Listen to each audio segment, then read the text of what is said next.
Okay, so some things have happened in our absence. Let me get this straightened out here, one way or another. The fight with machines continues. I won't even waste time. Let's go.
Can't do it. We'll do it live. Do it live!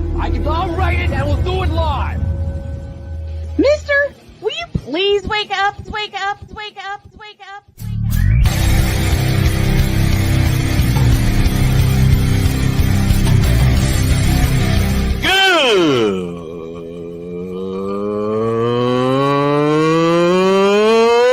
Good morning! Snowman here to all you Brock Purdy and San Francisco 49er haters. Shut up! I gotta thank you, Shane. I mean, whatever happened to the games where breaking 100 points was, I don't know, unusual?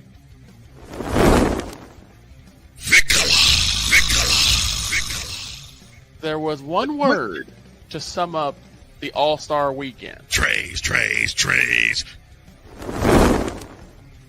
Cause we take this job so serious. Splash Brothers, yes. Ray Allen, replace him with Steve Kerr. Reggie Miller, yeah.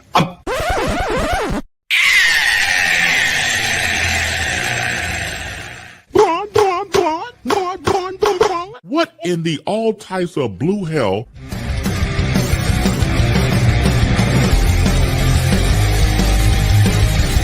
Oh yeah!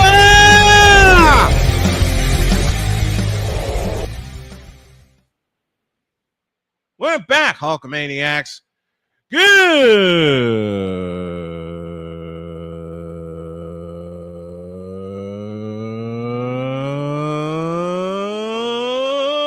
morning. Welcome to the fabulous, fantastic football Friday edition of Snowman in the Morning. Glad to have y'all with us. Man, it's been a crazy week, but doggone it, we have made it to Friday, and we're going to make it even further. Today's first hour, of course, is powered by Invader Coffee, fuel for the fearless. Lots to get to. Pete Rose is now on the Hall of Fame ballot. What is wrong with this picture? Tell you about that a little later. Chris Dietz is scheduled to join me, and we'll talk the fall flat of Shedeur Sanders, something he and I both predicted. And then, of course, at the top of the second hour, Allison Moran, a.k.a. Mike Drop Moran, we'll have the token female takeover. Let me get to this, and this is how we'll get started. The Minnesota Timberwolves, congratulations to a young, hungry, strong team. Beat the Golden State Warriors 4-1. They win Game 5, 121-110. Do the Warriors have some questions to answer? Yes, they do.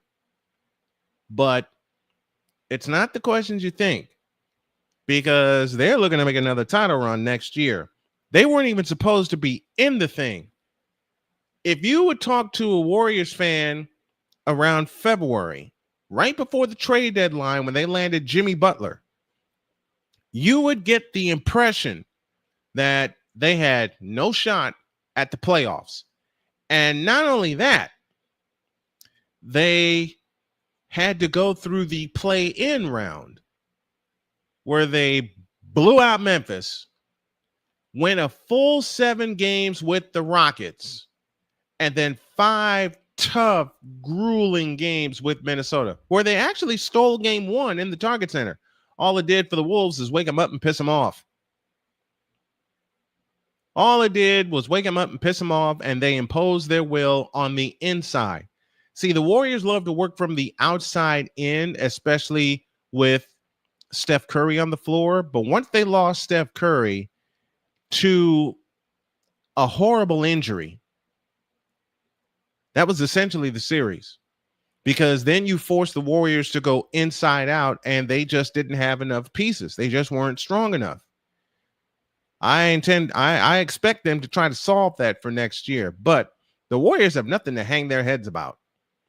They were in the title conversation, and then by midseason, they were out of the title conversation, and then the next thing you know, they're back in the title conversation.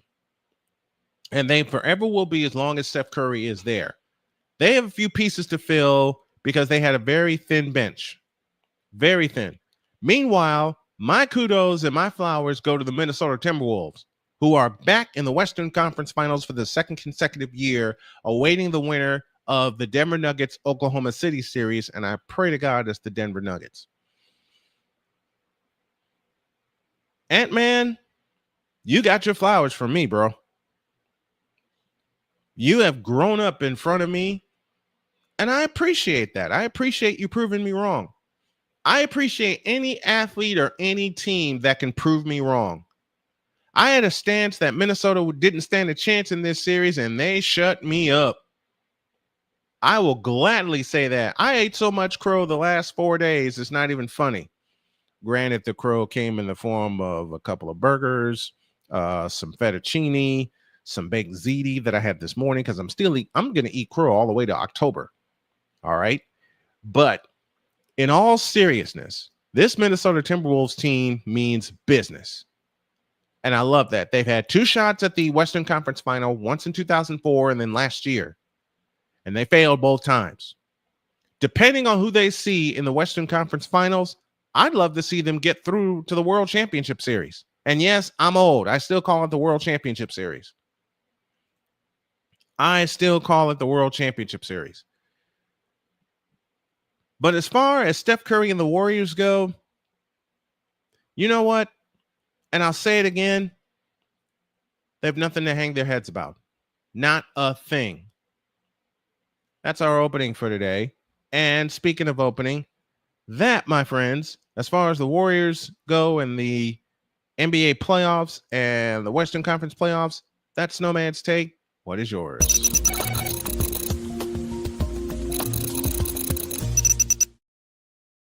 I know I'm all over the place. Can't help it. Now to some NHL hockey, and Blake is with us this morning. Alex Ovechkin, Wi-Fi connection, front reception, Canes in 5. They beat the Washington Capitals, who have reverted back to their old ways. After the Capitals won the Stanley Cup in 2018, they've done nothing. Absolutely and emphatically nothing. And they will continue to do nothing. Okay? I love you, Ovechkin, but the Capitals are just not good enough. And they haven't been good enough since 2018, man.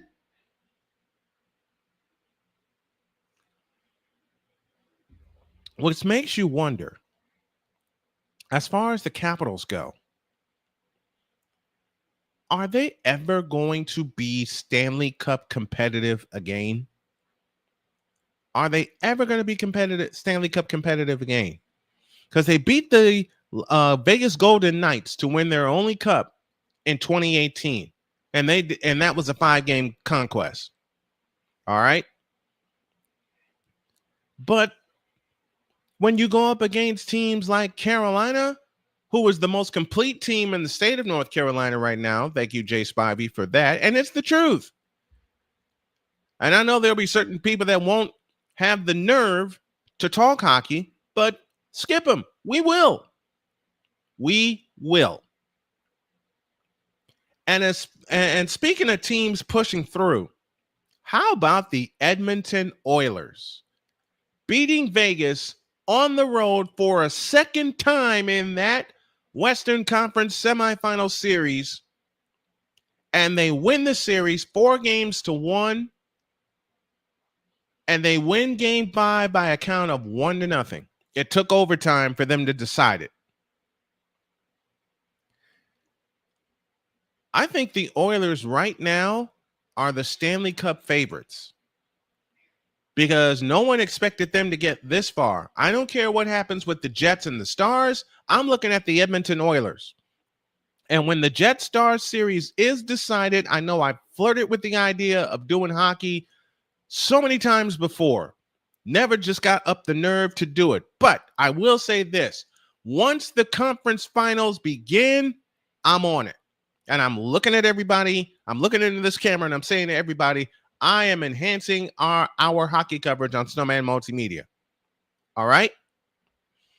Now, with that out of the way, I'm going to take a break. Then I'm going to bring back an old friend.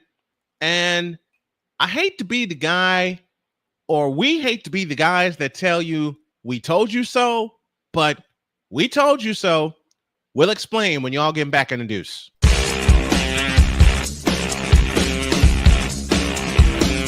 This is Snowman in the Morning. Are you ready to upgrade your coffee game? Prepare for an invasion of flavor with Invader Coffee. It's the caffeinated elixir that fuels champions, the blend that pushes boundaries. Whether you're battling deadlines or exploring uncharted territories, Invader Coffee has your back. Join the invasion at invadercoffee.com and taste the difference for yourself. Use the code Snowman for 15% off your first order. Invader Coffee, veteran owned.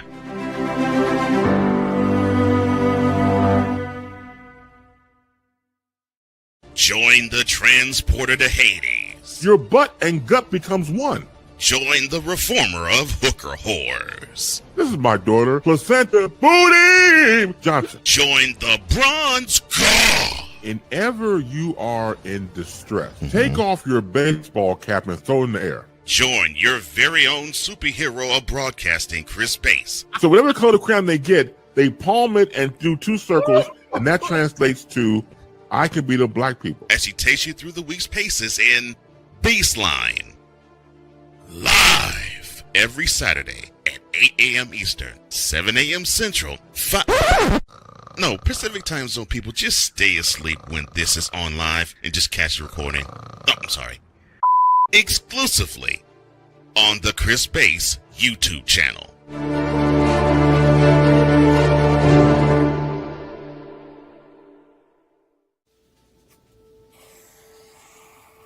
Dad? Just 1 minute, okay? Hey, Bobo, do trees tell each other stories? I'm sorry. I'm afraid I don't know that. Hey, why don't we go find out?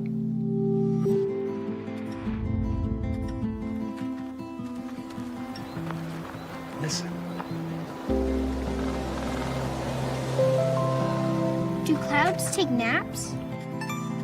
I couldn't tell you.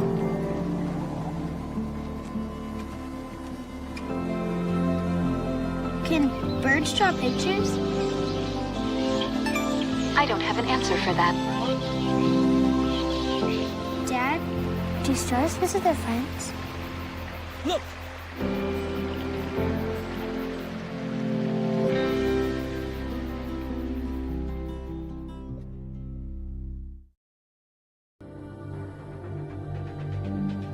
The spirit of battle is a powerful force. It's a force that drives us, pushes us beyond our limits.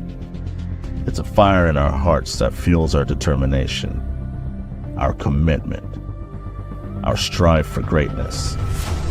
Every challenge faced, every obstacle overcome, it sharpens our skills and fortifies our resolve. This relentless pursuit of excellence makes the journey so exhilarating. And the victory, it makes the victory sweet.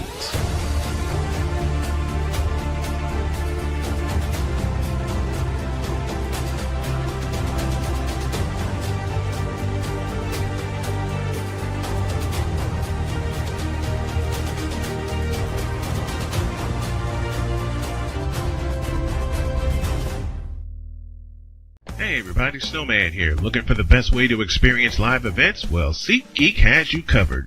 With just a few taps on your phone, you can find the best seats for concerts, sports, theater, and more. Don't miss out on unforgettable moments. Download the SeatGeek app today and get ready for an experience like no other. Each ticket is vetted for authenticity and ranked on a 1 to 10 scale. And right now, if you sign up and use the code Snowman, you will get $20 off of your first purchase. That's only through the power of SeatGeek, where fans can fan.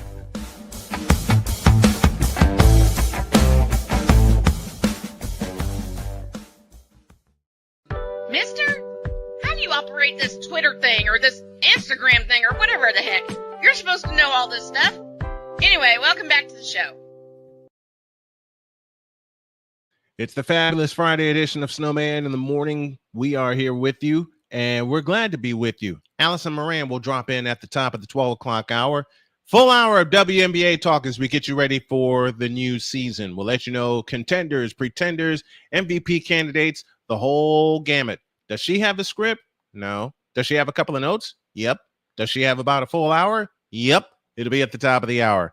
And speaking of which, I have an old friend dropping by, and I can't believe I'm going to say this aloud, but it's incredible, is going to begin his 9th season with the show, beginning right now. Passionate. Come after me. I'm a man. I'm 40. Unflinching. Let's go back to losing. Parking was easier. Unrelenting. They're not going to keep him off the field tonight. Totally. This one has a chance. Deeds.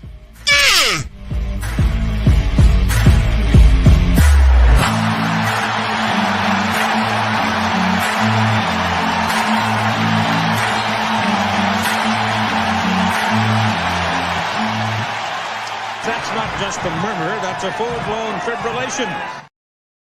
The full-blown fibrillation is back with his 9th season with Snowman in the Morning. I salute you, Mr. Dietz. How are you, brother? Great to have you back for another year. Great to be back, Snowman. Great to be back. Okay. We called 2 things on this show. We did. The fall of Shedeur Sanders and Pete Rose's Hall of Fame candidacy. And I remember your statement exactly being that the only way Pete Rose will get in the Hall of Fame is if he dies.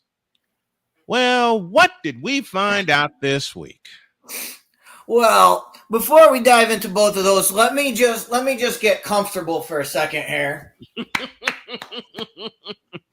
as we get ready for Game 6 tonight. In the garden. Huge Game 6 because the Knicks have to win. Yes. If they allow Boston to win Game 6 in the Garden, the Knicks Game won't 7. win Game 7's at Boston Garden. How many have the Celtics lost? Yeah, that's right. That's right. None. You cannot go Game 7 at the Boston Garden. Nope. You cannot have a Game 7 in Boston. Not with nope. I'll have that game tonight. I'm going to split coverage tonight between that one, Game 6, Celtics and Knicks. That starts at 8, and also gonna peek in on Game 6 between the Toronto Maple Leafs. What the hell am I thinking? See, I didn't have enough of this morning. My wife got me this, and I've been reading it and studying it. I didn't put enough caffeine in it. Toronto Maple Leafs, Florida Panthers, Game 6 tonight in Florida. Now to the 2 subjects we wanted to talk about here. Let's begin with Pete Rose, Charlie Hustle. I said for years, you have been with me, that Pete Rose should already be in the Hall of Fame because of his hits record alone. But Major League Baseball had a grudge against him. And now that, unfortunately, he has passed on, all of a sudden he's on the Hall of Fame ballot. And I asked the question before the break, and then I'll cede the floor to you. What is wrong with this picture? Well, I've always said, don't get me wrong, Pete Rose's statistics belong in the Hall of Fame. Mm-hmm. I have always said Pete Rose is not in the Hall of Fame, not because of Major League Baseball, not because of gambling, not because of anything other than Pete Rose. Pete Rose made the decision to lie to everyone, lie in the face of the evidence against him, mm-hmm. and he chose and Major League Baseball gave Pete Rose Giamatti. Giamatti gave him the option. Mm-hmm. Hey, come clean, do whatever you got to do, and we'll you come clean and we'll bury this and we'll bury the hatchet and we'll go on. And Pete Rose said, no, I'm going to stick to my guns, blah, blah, blah. And he said, no, you're going to bury that evidence and I'm not admitting to anything. If Pete Rose had just said, okay, fallen on his sword, he would have been in the Hall of Fame before I was even born. Long time ago. Yep. But Pete Rose decided that. And then we had the unfortunate, the commissioner died, having Pete Rose suspended for life. Mm-hmm. No commissioner was ever going to uplift that and have Pete Rose walk on stage and address the Hall of Fame committee. That was never going to happen. Right. So that's why every time, and we had this debate when I was doing Fifth Down Sports Show for 6 years, every single Hall of Fame would come up and we would have the argument, no matter who I was co-hosting with, who was calling in, we would have the debate of, is Pete Rose, should he be eligible for the Hall of Fame? And I have stuck to this gun ever since. When he dies, the minute he dies, he will be on that ballot. And what happened? Look what happened. He passed away. He's immediately put on the ballot. And I guarantee you he will be put – there will be people that will hold out. There's no doubt about that. There are writers that will just say, nope, I can't do it. But there's enough people now that they will put him in, and those people will champion that. I voted yes, and all of that.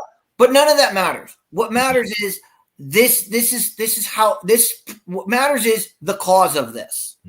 And for people to say it was Major League Baseball, it wasn't. It was Pete Rose. It was Pete Rose's fault. And every time he did something to uplift this, he never went out of his way to do it. Right. Remember, the first time he ever admitted it was when he was trying to sell his book. Yep. And everybody knew it. Everybody saw through it. Everybody was like, yeah, you're doing this as a cash grab. Get out of here. We're not doing that. Right. Then the next time he wanted to do it, he had a reality show coming out. Mm-hmm. So every time Pete Rose wanted to cop to this, it wasn't because Pete Rose wanted to cop to it. Pete Rose wanted to make good grades. It's because Pete Rose wanted to make money off it. Wanted to make money. Mm-hmm. So Pete Rose did it to himself. Don't twist this into this is a problem with Major League Baseball. This is a problem with the Hall of Fame. It was never that problem. It was always Pete Rose is the problem. I'm glad you pointed that out to me because I can honestly say I truly didn't think of it from that particular angle of, with his book sales and his reality show and everything like that. I will be perfectly honest. I had, where are they? Speaking of the literal rose-colored glasses, of course, these are not that color, but I had these on and was just so enamored with what Pete Rose did on the field that I never took the opportunity to look at everything that happened to him post-suspension, post-Bartlett Giamatti, and everything. So I'm glad you brought all that up. And you're absolutely right. If he'd had fallen on his own sword and come clean with everything that he did, they'd have buried this a long time ago and no one would have made anything of it. But since he decided to stick to his guns, except when he was trying to make money and sell his book and things like that, and no one was buying it, he did it to himself. He absolutely. So I will admit that part of me was wrong with this assessment. Part of me was wrong.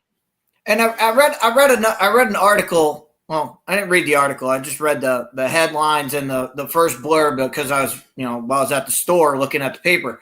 Mm-hmm. And of course, the writer of this article was talking about Pete Rose and talking about Pete Rose being back on the ballot and said, now that gambling is legal, gambling is still not legal. Right. Okay. Yeah. Yes. Gambling is legal for fans. For anyone anyone not paid by that organization, yes, gambling is okay. You still walk into a baseball locker room, and the first thing is do not bet on baseball. That's number one. It is. Do not bet on baseball. Mm-hmm. Now, that's the crux of this issue, is that people have it as, oh, gambling's legal, so anybody can do it. No, if you're the manager of the team, you cannot be betting. You can't even put money on your own team, because whether you're betting for or against your team, and he'll said, oh, he only put money on the Reds. Well, that changes the way you manage. That changes the way you're managing the game. That changes what you're doing. Mm-hmm. I mean, if you're betting on your team and the spread is what, and we do this all the time. We pick games against the spread. Yep. If the spread is 2.5 runs and you're up one, and you're up 1 run, well, guess what? You're going to be pushing your guys in a game that maybe you don't have to run the bullpen that night. Maybe you don't have to do certain things. But no, you've got to hit that mark. So you're doing it differently. That's the whole point of the don't bet on base. Yeah, you can bet on anything you want, just not baseball. Right. If you're a manager of a baseball team, you cannot bet on baseball. And of course, betting on your own team. And he never said that. He always said, I bet on baseball. Mm-hmm. He never copped to betting on his own team. Which I'm sure no one's ever seen those things, because Bart Giamatti is a man of his word, and he said, all right, you're ineligible for the Hall of Fame. They buried all the evidence. Mm-hmm. So we never know what they had on him, what teams he was betting on. We don't know any of that. And we won't know either, because it's all buried. We won't know because of the integrity that Major League Baseball could have come out with all that information. They could dump it on everybody and let everybody make their own decision. But no, they signed a contract that said they won't, and they never will. And that's fine. But let's not get it twisted here. Gambling is legal for you, all people who are not involved with the team. Right. Anyone involved with the team, you are still not allowed to bet on baseball. It is still illegal. And Shohei Ohtani is proof of that. Yes. Yes, he is. Well, I'm glad that you made me see every other angle I chose not to look at, and I will freely admit I'm a fan. Baseball is my first love. All right, my dad, my granddad, my mom. Even though my wife doesn't like baseball, she still supports me when I call baseball games. Baseball is my first love, so I can honestly admit that I looked at that particular situation with rose-colored glasses, because I love Pete Rose. I love watching him play, but I will admit this aloud, and with you breaking it down the way that you broke it down, you're right. He put it on himself. He buried himself and kept himself out of the Hall of Fame by not taking the opportunity that Commissioner Giamatti gave to him to come clean and keep himself eligible. He did it to himself. Absolutely right. I mean, if you want to have a broader discussion about it, see. The Pete Rose is the same problem our current president has. Anytime you bring up the name, people get bogged down in the name of Pete Rose. Right. Just like any conversation, if you mention the president, all of a sudden all hell breaks loose. Yep. So, but Pete Rose, this is the problem with baseball. And, you can go back to the Hall of Fame. Should steroid users get in? Should Barry Bonds be in, Roger Clemens, Alex Rodriguez, all of these guys that are lumped in there. Mm-hmm. And if you just stick to, and I'll toot my own horn on this, if you just stick to my what I said at the beginning, yeah, their statistics can go in. Yes, their statistics can go in. That's fine. Mm-hmm. That's fine. You can have plaques to Barry Bonds' home runs. That's fine. Mm-hmm. But you don't have a plaque of him. You don't have a plaque of him. You don't honor him that way. You just honor his statistics, honor his part of the game, right? And we're done. You move on. You go. You took steroids. You get your stats in. But that's the problem with baseball. Has not. They say no. They say it's all or nothing, and you don't have to. It shoots them. They're shooting their own foot by doing this. Mm-hmm. Just put their statistics in. They have their name in there. That's fine. You don't have to give them a whole ceremony. Right. You don't have to bring them out and let them talk to the Hall of Fame committee. You just put their statistics in. You put the records. You put the records that they have in there. The home runs for Bonds, the Cy Youngs for Clemens, and things like you put the stats in there. And I'm glad you made me realize this. You put the stats in there, but you don't have to put the person in there. So their stats get in, they're recognized, and that's that. Yeah, I mean, everybody has Google now, so everybody can know. Oh, Barry Bonds. Everybody's going to know the statistics. It's not like you're hiding it. It's not like you're hiding anything. It's not like you're just saying, "Hey, this guy played. Here's what happened." You don't even and all this fight. Oh, every fight has been over. Should there be an asterisk or blah blah blah? No, you don't have to. You just put them in. You say, "Hey, here you go. We're moving on. We're moving on. These are the stats." And hopefully at some point, and probably not your lifetime, probably not mine, somebody's going to break that. Somebody's going to break those records because records are made to be broken. Yep. So eventually somebody will top it. And then it won't be a discussion forever. So it's just one of those things. They could alleviate these problems, and they don't. And the bigger question is, why don't they? Do they get more attention out of it? Do they, is any, as they always say, is any press good press? Like, I don't know why they could easily solve this problem, and they choose not to. Yeah. Yeah. Why is that the case? Why do you believe that to be the case, that they choose? Let me highlight that word and capitalize that word, choose not to solve this problem. Why do you think that is? I think it is. I think it is publicity. I mean, you look at where we're at, where you're at when they do the Hall of Fame thing. It's at the end of May, beginning of June, when nothing is nobody's talking about anything. They're like, we just finished. We'll get the NFL draft in a minute, but the NFL draft just finished up. Yep. So there's nothing really going on. The schedule doesn't come out for a couple weeks. You've got a lull. You've got the NBA, and now they're in the second round. But at this point, you're not in the conference finals. You're not in the NBA finals. Hockey, same thing. So there's really no news topic. So baseball can come out, have their Hall of Fame, do their Hall of Fame thing, and they're probably saying, "Hey, if we have these issues, people on sports shows like this, more importantly, sports shows like on FS1, on that other 4-letter network, they're going to talk about it, and they probably think, oh, any talk is good, but to the fan who already knows all this stuff, like me, I see that I see a debate like this, and I'm turning it off because I already know what the answer is. Right. The answer is baseball doesn't want to deal with it. They just don't want to. Right. Absolutely right. Now, to the other thing that we called correctly, the slide of Shedeur Sanders. I want to point to a game that you and I did when they played Kansas last year, this past season. They played Kansas, and in a sentence, Shedeur Sanders looked awful. He was completely off that game. And so many times during that broadcast, I heard you say it. You had me laughing every time because it's the truth. You kept saying, and they want to select this guy as your number one quarterback. I'll never forget that. And each time, he just kept proving us right.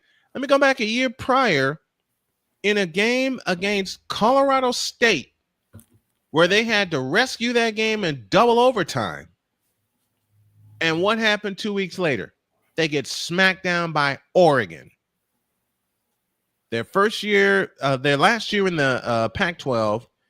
And then this past year, the game against Kansas. I want to hear from you about the slide of Shedeur Sanders. Though I know the answer because we've had many talks about it. Talk to the fans about it and how you and I saw this coming with Shedeur.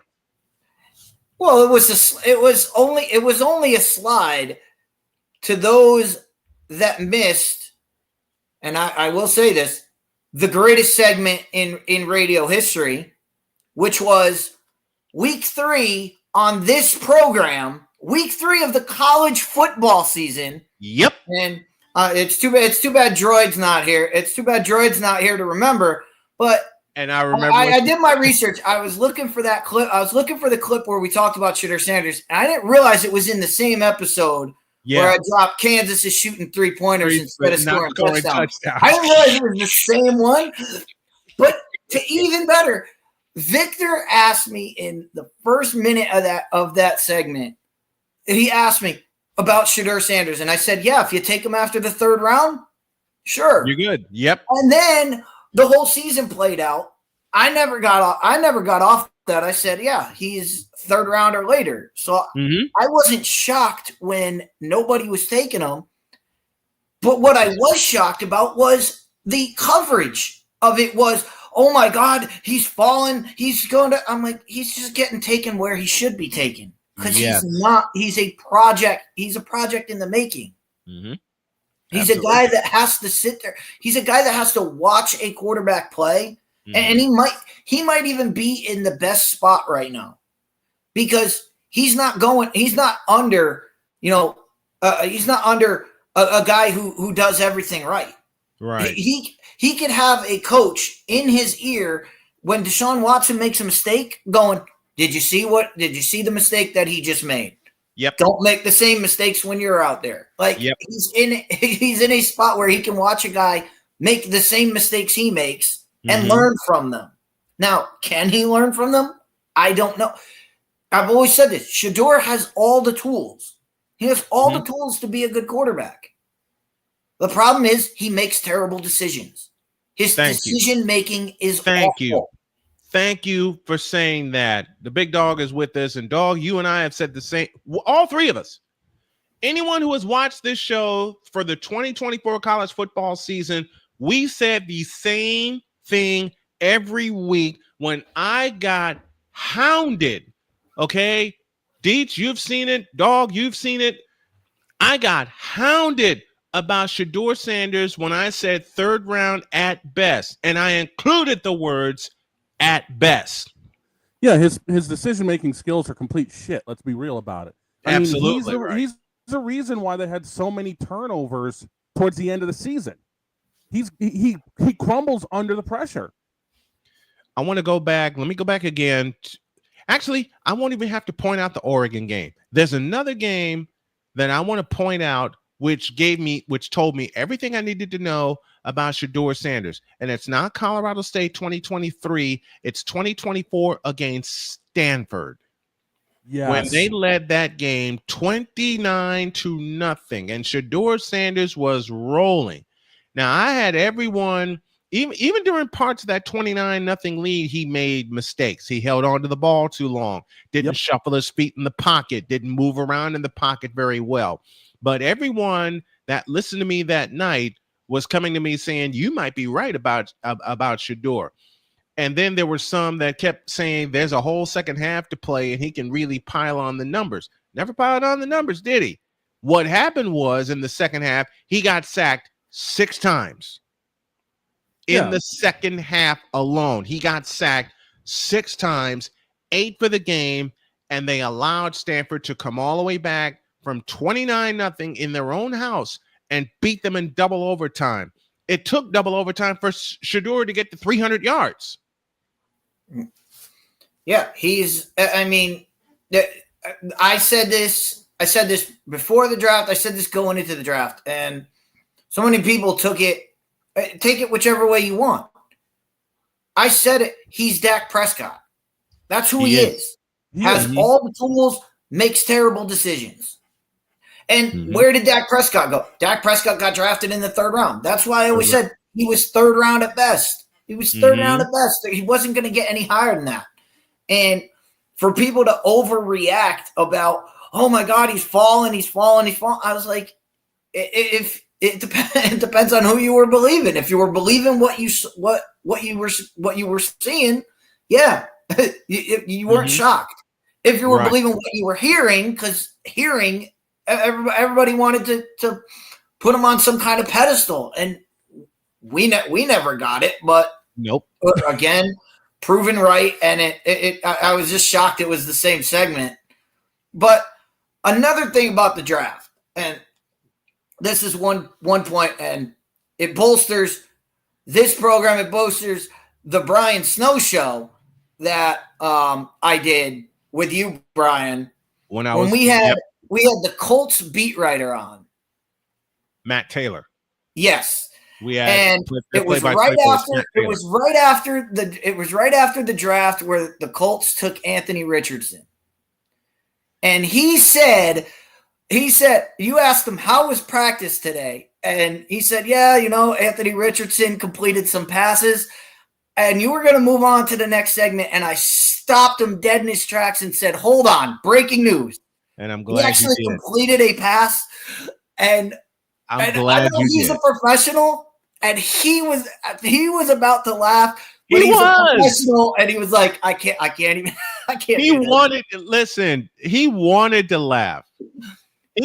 laugh because that Matt and I pick at each other. People have heard Matt Taylor and I on the program together. We do pick at each other, and he has to stay professional, as do I. But when you did that, when we had Matt Taylor on, we all got a chuckle out of that because. And it goes back to the point of Shedeur Sanders, and this ties in. We all knew what we were going to get with Anthony Richardson. But here's the kicker. Here's the best part. And this happened this year. So I get home, third round of the draft. I get home, and the Seahawks in the late third round decided to take Jalen Milroe. Yes. And the guys on the NFL Network were breaking it down, and they said, "Who does he remind you of?" And they said this. They said, "Who do you remind me of?" Oh, Anthony Richardson.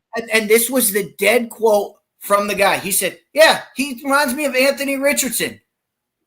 Amazing athlete, but he can't play quarterback." Right. that was exactly what he said. I heard. I heard. We covered that. We covered the draft this year. And we were talking about Jalen Milroe, and we said the same thing. The guy on the NFL Network said the exact sentence, and it all holds true. It all holds true. But I said that's either a shot at the Colts, or you're saying Jalen Milroe is better than where he got drafted, or it's a huge shot at they took a guy at number 4 overall, and you're comparing him to a guy who got taken 98th. Mm-hmm. I mean. What? Mm-hmm. I was shocked, and when he said, "Yeah," and the one criticism they had, "Oh, he's completely inaccurate," and I was like, "You just compared him to Anthony." I was like, Jesus. I was like, "You can't make this up." You can't make this up. One more point before we let you go, Deeds. You also called a trade correctly. When we were seeing the struggles, you hung out with me, Jody, and the crew for a couple of Colts games, and you said, I'll never forget it. You said, you know who the Colts need to trade for? Who's that? Daniel Jones. Well, son of a bitch, Daniel Jones is now a Colt, and I talked with Jody about it. I got her caught up on everything, and she says, you know what? This might be a good move after all. Remind the fans of why you said that sentence about Daniel Jones going to Indianapolis. Well, I said it would be a good fit. I said it would be a good fit for both teams. I mean, the Giants wouldn't have had to go out and spend $20 million on Russell Wilson, right? Because they would have had Anthony Richardson there. They could go out and draft somebody else to because they didn't draft Anthony Richardson, so they could draft a quarterback like they did with Jackson Dart and have a guy there. Let the other quarterback get ready, and when Anthony Richardson's done, he's done. But also, the Giants' offensive line was terrible. Right. So you need a quarterback that can run around and do things that way.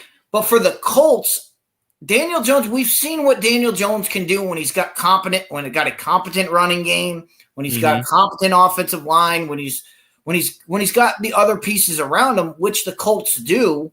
Yep. We don't want to sit here and say he's the next coming of anything, but he's a decent NFL quarterback. He's won a playoff game. Yeah. So he's a guy that is okay. His thing is as always, it's what's happening in front of him. He never, when he has time and can make the right decision, he can get the ball where it needs to go. He can escape the pocket when he has to, but he can play from inside the pocket, which is what the Colts needed. Yes. The Colts need a guy who's inside the pocket because the Colts offense runs on the running game. Mm-hmm. You cannot, you can't have a guy who works outside the pocket because you can't run the ball then. You can't have you can't call plays for, he can't play action pass if he's got to roll outside the pocket. So you've got to have a guy who can work within the system they have, which is run the football, be accurate with your throws. When we throw the ball, it needs to be where it needs to be. Yeah. And that was never going to be Anthony Richardson's game. His game was going to be play until the play breaks down and hope that somebody's wide open because that's how he's going to hit him. One more Daniel question. Jones has accuracy. He can throw with accuracy. And I think he'd be a good fit for Indianapolis. I think he will be a good fit there. And also just getting out of New York. Just being out of New York, it helps him so much. Oh, man. Chris Dietz back on the board with us. You'll see him and hear him every Thursday, and the segment Totally Dietz will also be on Spotify each and every week. You can grab it on Spotify and on Apple Podcasts, and you can catch the playlist on our Snowman in the Morning and our Snowman Multimedia YouTube page. Dietz, an honor, my man. Welcome back for your 9th season. Glad to have you. We'll talk to you next week. Absolutely. Hey, big dog, let's go. We need it tonight. Yes. Yeah, we do. Yes. We need it tonight. Get it back to the Boston Garden. Get it back to the Boston Garden for Game 7. I don't want to see a 6-game celebration. Get it back to the Garden for Game 7. Thanks, Dietz. All right. Have a good one, guys. Passionate. Come after me. I'm a man. I'm 40. Unflinching. Let's go back to losing. Parking was easier. Unrelenting. They're not going to keep him off the field tonight. Totally. This one has a chance. Dietz.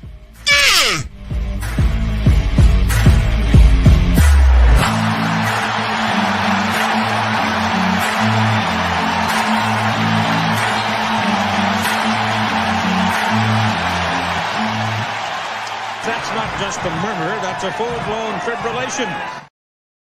If there is a Game 7 between the Celtics and the Knicks, Dog and I will strap on the headset for it. Take a break. When we come back, we're just going to look over the NFL schedule or parts thereof. Now, hold on. Before we go far, you were talking about the MLB Hall of Fame thing earlier. Yes. I'm going to chime in on this one, and I'm going to make it simple. All right. Does Pete Rose deserve to be in the Hall? On paper, yes. But can the writers get over their bias to put him in? Everybody knows the writers are biased when it comes to the Hall of Fame. That's a given. Craig, anyone? On paper, Pete Rose deserves to be in the Hall. Mm-hmm. But as we all know, who deserves it and who gets in are obviously going to be two different things. True. Can the writers get over their bias? Yep. Hall of Fame writers, no matter what sport, are indeed biased. Roger Craig, anyone? I don't even have to explain that story. Players are eligible to get in. Eligibility only matters if you actually do get in. Yeah, very true. So let's see if the writers can get their head out of their ass and actually do something right for once. I would love to see that. Now let's pause. Quick pause. When we come back, we'll look over some NFL schedules. The schedules are out, and this is probably going to be the basis of our football talk for the next hour. Oh, not only that. We'll see what happens. Back in a minute.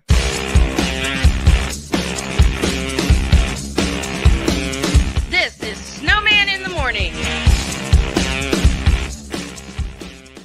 During bad weather, driving can become downright dangerous. What's your emergency, please? Trust Battle Vision Storm, the revolutionary glare reduction glasses that turn your sight bright during bad weather at night or during the day. Watch your ordinary vision become extraordinary. Battle Vision Storm uses light optimizing lenses that block blue rays so you see clearly in heavy rain at night or blinding snow during the day. Heavy rain, snow, Sleet or fog can make it impossible to drive. Not with Battle Vision Storm. Get your Battle Vision Storm for only $19.99. But wait, due to rising costs and supply chain shortages, this may be your last chance to get your very own at this low price. There is a strict limit of 4 Battle Vision Storm per order while supplies last. Don't wait, order now. Call 1-800-483-6319 or visit battlevisionstorm.com. So call 1-800-483-6319 now. One of the great things about ordering meals from Mother of Macros is that you can do it from the comfort of your own home. Click the national or local delivery link to access the menu, and we'll ship the meals right to your door. We understand you won't always have time to plan, shop, prepare, and cook to provide healthy nutrition for your family, so the process is simple and saves you hours. We know you're busy, so our meals are professionally prepared and packaged. You only need to heat them up and enjoy. We provide macro-balanced, delicious meals chock full of fresh, local ingredients with none of the stuff you don't want to eat. Plus, our menu changes every week, keeping your taste buds wanting more. We take care of your meals so you can worry about everything else on your list. Mother of Macros.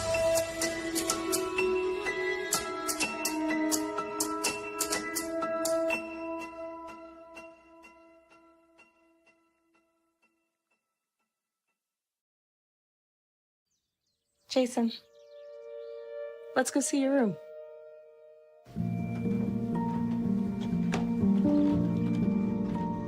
What do you think? We kept it a little spare, so you can decorate it how you like.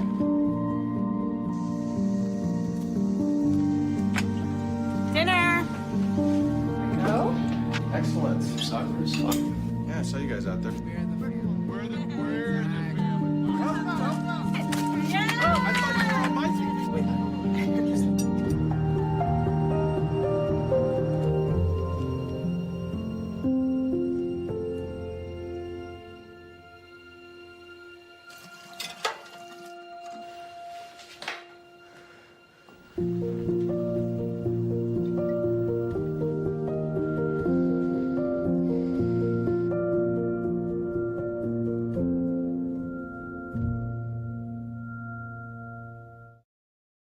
SeatGeek is the ticketing app for fans like Boomstick Lady. No free throw is safe from the roar of her sticks. SeatGeek helps her find a seat in the direct eye line of the shooter so she can sit where her boomsticks make the biggest boom. Everybody okay? SeatGeek handles the tickets to sports, concerts, and more, so fans can fan. Mister, how do you operate this Twitter thing or this Instagram thing or whatever the heck? You're supposed to know all this stuff. Anyway, welcome back to the show. Dear Hard Knights, you. Oh, God. That came out of nowhere. You know what's bad? I was sitting here thinking about it, and I said I should do the original when we come back, but that one came out first. Tomorrow on Snowman Multimedia, the WNBA tips off its season, and old Snowman will have the coverage of the best game in town, the Chicago Sky and the Indiana Fever, a possible playoff preview. We'll talk more about that next hour. Let's look at some schedules. And well, I'll say it this much. I was looking over things as you were talking about the schedules, and Fox Sports announced their rankings of who's got the hardest schedule. You're not going to believe the bottom 3. Giants and Bears? No, that's at the top of this as the hardest. Giants, Bears, Lions, Eagles, and then a tie for 5th between Dallas, Green Bay, and Minnesota. Yipe. The 3 teams with supposedly the easiest schedules: New England at 30, New Orleans at 31, and San Francisco at 32.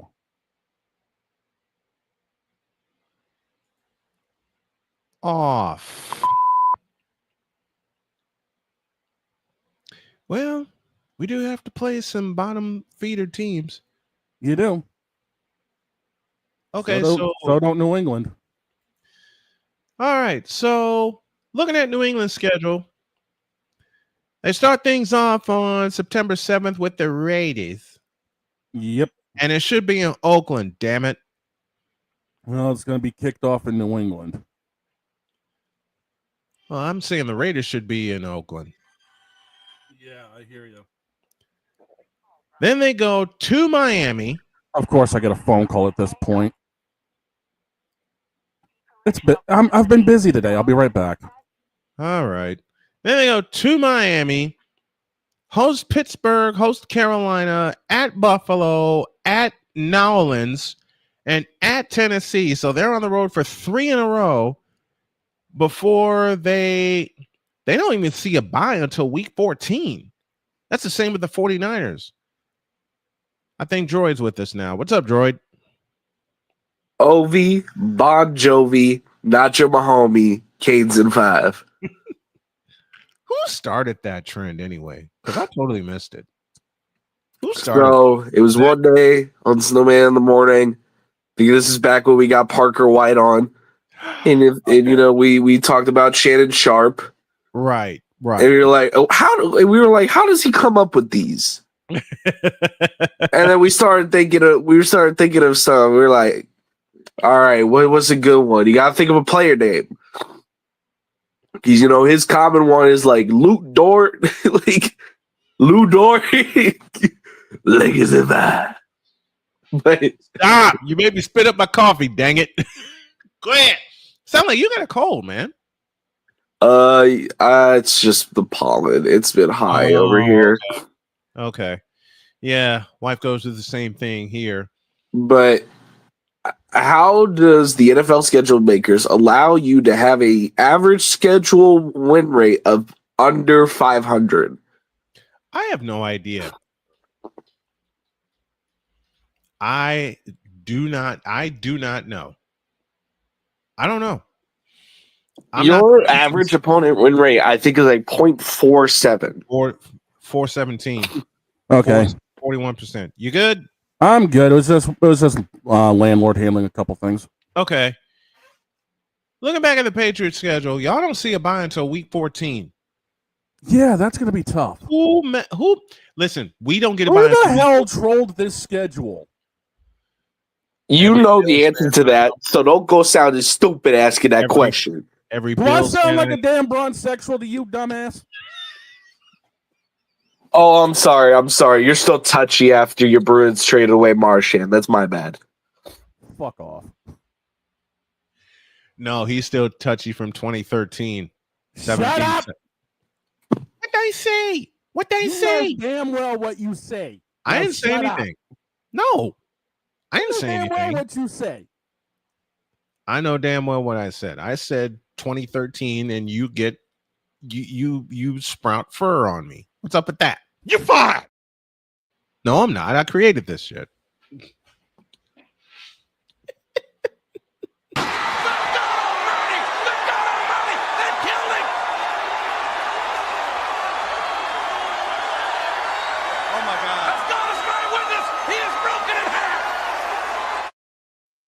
Droid, I have a request for you, or someone has a request for you.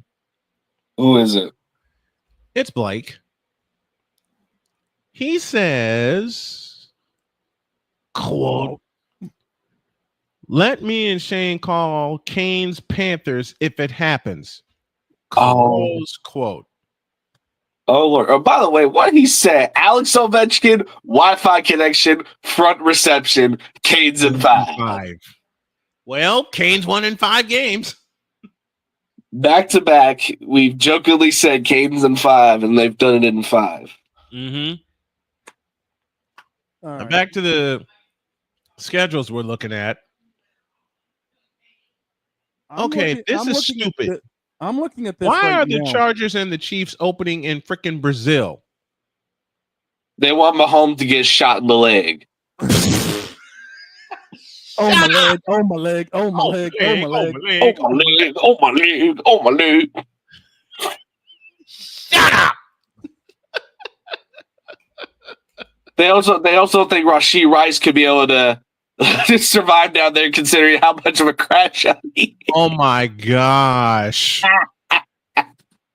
All right, they get the Chargers to start off in Brazil, then they see the champs at Arrowhead, Then they go to New Jersey to face the Giants, host Baltimore, then at Jacksonville, and then 3 in a row at home with Detroit, the Raiders, and the Redskins.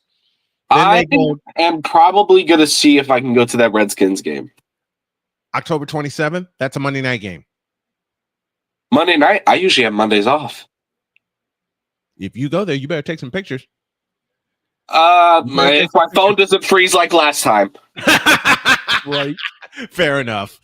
Fair enough. And the thing is, Blake, you're getting dragged along with me. I don't care if you have to request off that day. You are going with me, whether you like it or not, mister. That sounds like Jody, in which I happily go anyway. You're going with me whether you... screwed. Yeah, you're totally screwed. Yeah. All right. Then hold on. Then they go to Buffalo, talking Chiefs. Then they get a bye, and then all hell breaks loose. They go to Denver. They host my wife's Indianapolis Colts. 4 days later, they go to Dallas. Chiefs in Dallas, really? 4:30.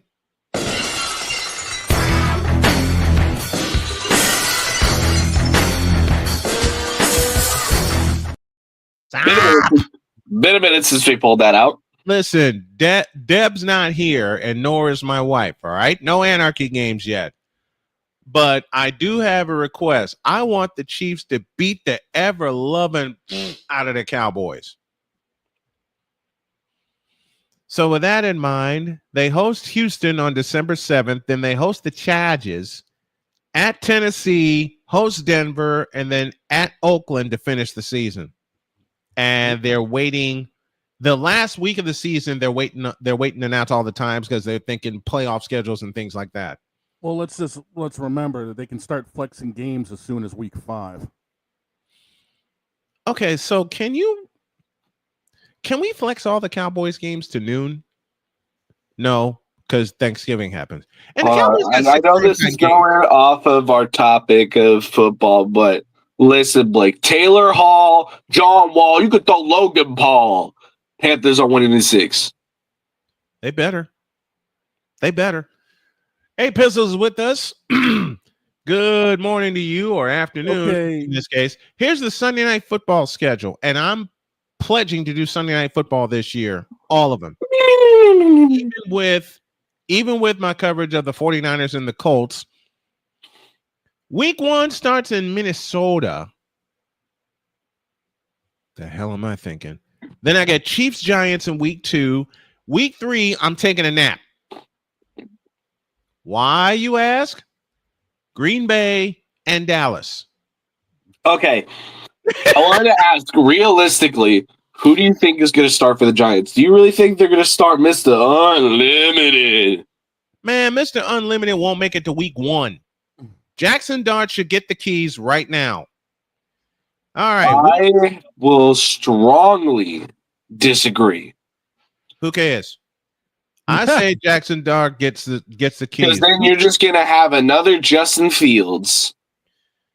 Yeah, that's Mr. Unlimited, who's been limited since he threw an interception to the Patriots. We got someone in the wings on this. Just a minute. I'm just letting you know, man. I know that. I know. I'm trying to save. I'm also trying to save Victor the embarrassment of having to deal with this all over again. This has been yet another Beating a Dead Horse presentation. All right, I'll wrap this up by saying this before we bring Allie on.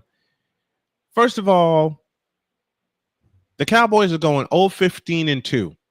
And if that happens, I got beachfront property to sell you in Arizona. Well, I mean, I'm looking at the Christmas Day games here, and I'm not even enthused by them. Listen, I am happy that my Chiefs we don't need to watch on Netflix this year. We can watch on Prime, which, everybody's got Prime. Here's Allie.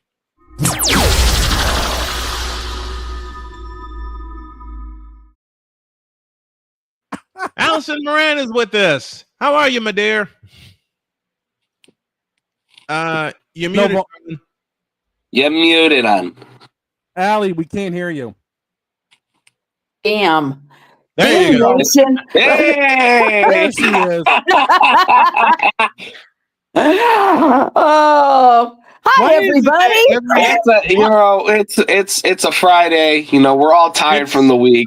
Yes, we are. We're worn.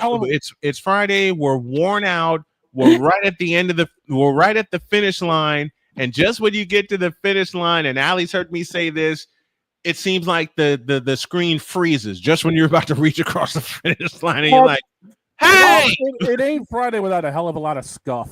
Absolutely. It just is going to happen. It is. Yeah, I mean, it's Murphy's Law, right? Isn't it? Yeah. Every Friday, it's Murphy's Law. That's why I'm on. We're talking NFL schedules, and looking at the Bears schedule, their preseason games, they host Miami, they host Buffalo, and they go to Kansas City. That's the preseason. Yeah. Then they open with Paul Allen, J.J. McCarthy, and the Minnesota Vikings at Soldier Field. Actually, that is really, how do I want to say this? It is really cool because J.J. McCarthy is a local product from Nazareth Academy. Nazareth Roadrunners. I interviewed him when he was but a wee but still taller than me guy. And I actually wrote an article about JJ, and the title of my article was, "Will JJ be the next Tom Brady at Michigan?" And yeah, he kind of was. He kind of was, yeah. Yeah, He led that Michigan charge. He did. Then Ben Johnson and the boys go to Detroit. So they go back to he goes back to his old stomping grounds. And then September 21st.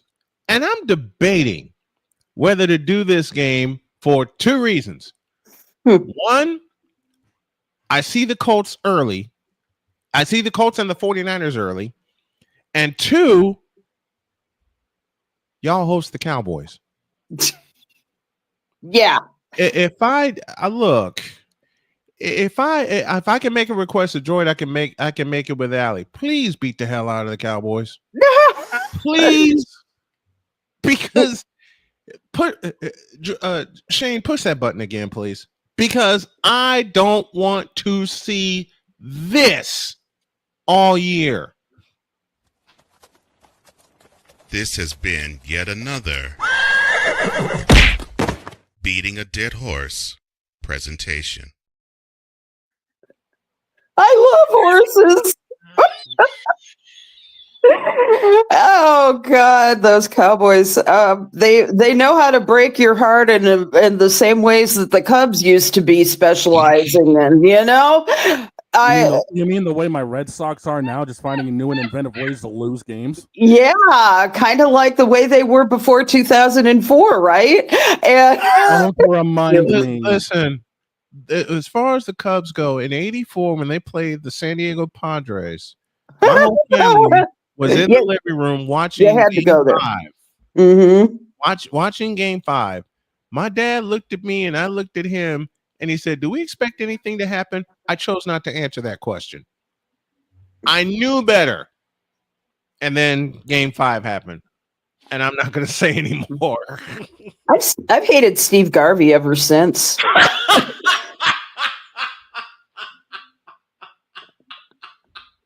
And I interviewed him too. The night before. Oh my gosh. Yeah. It was tragic. Oh man. Yeah. Heartbreak City. Absolutely. Some teams, when you are truly invested, it's like that movie Fever Pitch. Do you remember that with Jimmy Fallon and Drew Barrymore? I mean, you just, you absolutely, your heart twists in 6 different knots, and there's just no way that they could break your heart anymore. It's like a bad lover, don't do that to me and then come back and give us all the crumbs that Right. That was me in 2003 until Aaron Boone hit that walk-off off Wakefield. You know what? Oh, man. I hate Aaron Boone because I was pulling for Boston. Let me explain. Okay. I was just barely a fan. I was going through some stuff personally, so I didn't do a lot of baseball that year. Mm-hmm. I was pulling for Boston. Mm-hmm. I was pulling for Boston because I want the underdog to win. I've always been a fan of the underdog. And then Aaron Boone happened. Mm-hmm. And I heard Charlie Steiner go crazy. And I heard John Sterling go crazy. Mm-hmm. I heard the television call with Joe Buck. I turned my television off and walked away. My dad's laughing at me. My mom's laughing at me because my mom's original team was the Yankees. She grew up with the New York Yankees. Okay. Why did you turn your television off? Mom, I don't want to talk about it. We still should have taken Pedro out in the 8th. You had your chances. The same way the same way the Cubs should have done that with Mark Pryor. Same year. Absolutely. Absolutely. And I was down at Mother Hubbard's in Chicago when Pryor happened. Oh, I remember Mother Hubbard's. Mm-hmm. Yeah. I was at Mother Hubbard's when that happened. And the collective gasp. I was in the stands. I was in the stands when that happened. I was. Why? Oh God Almighty! You could hear that gasp around the country. You could hear that gasp around the country. I had a chance to interview the great Tom Brenneman. And I'll never forget what he said the night before setting up Game 6. And he said they got Kerry Wood in case there's a Game 7 tomorrow. And his next sentence was, but we are talking about the Chicago Cubs. I should have turned the television off then and walked away. Turn the television off then. Because my mom heard that. She looked at me. She says, "You're a broadcaster." Yes. Why did he say that? Not saying nothing. I'm not saying nothing. And then when the 8th inning happened, I said, "Mom, look at the 8th inning. You got your answer. I'm going to bed." Right. Oh yeah. What a life. Yes. Yeah. Tonight's the WNBA season. I'm excited for it. We're all excited for it. And we are. What, Allie, we got so many questions coming into this season. Some around players, some around teams. Can the Liberty go back to back? Will Paige Beckers be playing? You said best about Paige Beckers. Just give her time. Yes. Just give her time. Give her time. I've got a really great announcement to make though first. All right. And that is the score. 670 The Score, 50,000 watt all sports radio station, has shunned the WNBA, the NWSL, the PWHL, you name it, any pro sports that you could ever ask for in Chicago, is broadcasting several games this year of The Score. On The Score, you've got 522 versus the Liberty, 6-7, the big match at United Center with the Indiana Fever. You've got at least 2 games coming up every month of the season. Good. And, at long last, redemption. Many years ago, between I think it was 2007 and about 2010 or something like that, the Chicago Sky did have a radio outlet on WVON, and they have not been on radio since. And I have been slamming the Score for years on end about. It's probably why they don't hire me, but it's like. But I have said, radio needs an outlet that covers WNBA games. Yes, they do. So often, I think it's probably on a very, very limited basis. They'll see how this goes, and then we'll see what happens. But I know I'm going to listen. I give kudos to Mitch Rosen. Leela Rahimi is going to be doing part of that. They're going to have a pre and post game show. They hired 3 females to run this thing, and I could not be happier. And they need this. Yeah. I've been trying for it since the WNBA had its inception, because when they started in 1997, there were only 2 teams that had radio, the Houston Comets and the New York Liberty. They were the only 2 that dove in. Later on, Sacramento dove in. Later on, Cleveland dove in. But if you look at the other teams that were around from like 97 to early 2010s, very few teams had consistent radio. Right. Very, very few teams. I've said for years, and you've said it with me, that needs to change. They just need to go ahead and make the investment, find a station that will carry all of the games, not some, not a couple of months. You need to carry them all. If you can do it for the Bulls, you can do it for the Sky. If you can do it for the Pacers, you can do it for the Fever. And I'm going to voice the Fever this year on my YouTube channel, and I can't wait for that. But you're inviting me, aren't you? You're darn tootin' I am. All right. It needs to be it needs to be a pure blind investment made, because we're talking about livelihoods of these young ladies that want to have the word get out there, and not just via social media, not just via YouTube, but do it the old-fashioned way too, with television and radio. Hell, do it the way Jim Durham and Johnny Kerr did it back in the day with a simulcast, man. Yeah, that's right. It worked out pretty damn well, I think. Did. For them. So, and it still continues to this day with Chuck Swirsky and Bill Wennington. It's been a good group. And, it's finally great in the end to see that, that major radio is finally taking notice. Finally.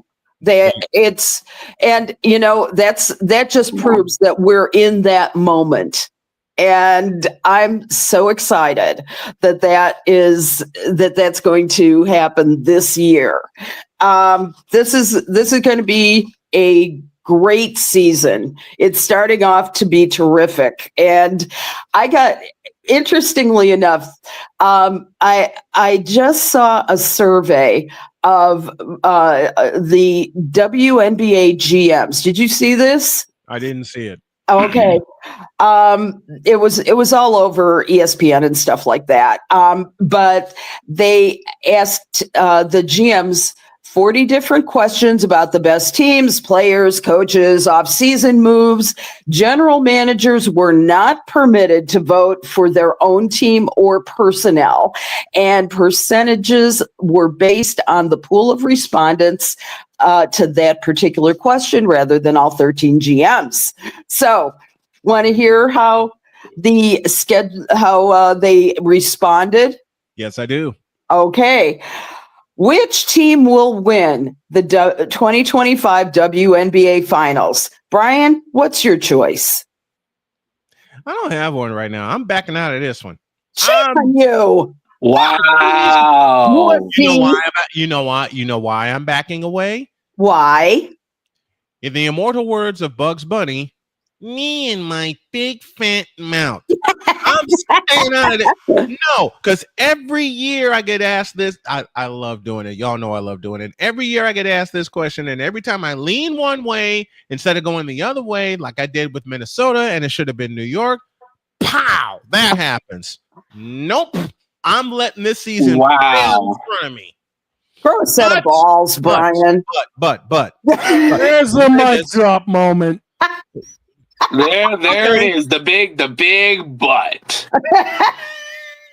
You ain't seen nothing yet, Droid. If I had to make a pick, I'm gonna go total homer. And yes, I'm being a homer and I'm being stupid, and I'm picking the Indiana Fever. Okay, well, you're not the only one who picked Indiana Fever. 10% of the GMs picked the Indiana Fever to win it all this year. Minnesota at 60%. New York repeated 20%. Las Vegas also got there at 10%. So I'm not surprised about this. Now, who's going to be the WNBA MVP? Can you take a guess on who's first? Oh, I wonder. Y'all already know my answer, but if I'm going to make a true pick, yeah, this time I won't be a homer. I'm going to say Asia Wilson. Angel Reese? Asia Wilson. Asia Wilson. I'm sorry, I missed that. Yeah. Okay. I thought you were saying Angel. You know what my homer pick is. Y'all know what my homer pick is, but I'm gonna put the journalist. Hold on, I got a journalist hat here somewhere, and I'm actually gonna put it on. See, this is my journalist hat in disguise as Lewisburg College, a team I used to cover in North Carolina. And I'm going to say Asia Wilson goes back to back. Asia Wilson could go back to back very easily. You're not the only one who picked that. Las Vegas, 25% are the odds there. The overwhelming consensus was Nafisa Collier. Ah, okay. I mean, best defensive player ever.